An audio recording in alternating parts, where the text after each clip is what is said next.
সুখ সমৃদ্ধিতে বাধা আসছে? কেন বুঝতে পারছেন না? এই একটি গ্রহই পারে আপনার জীবনের সুখ, শান্তি, সমৃদ্ধিতে বাধা সৃষ্টি করতে। এই গ্রহটি কি আপনার হাতে ঠিক আছে? জানতে অবশ্যই পুরো ভিডিওটি দেখতে থাকুন। হরে কৃষ্ণ, আমি গোপাদি। আজকে আমি কথা বলবো শুক্র গ্রহ সম্বন্ধে।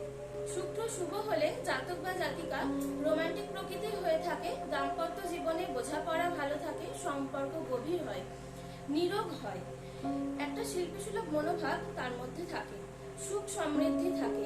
এক কথায় বলতে গেলে তার জীবনটা আরামদায়ক হয়ে থাকে। শুক্র অশুভ হলে সুখ সমৃদ্ধিতে বাধা, প্রেমে হতাশা, বৈবাহিক জীবনে অশান্তি, দারিদ্রতা, অর্থকষ্ট এগুলি দেখা যায়।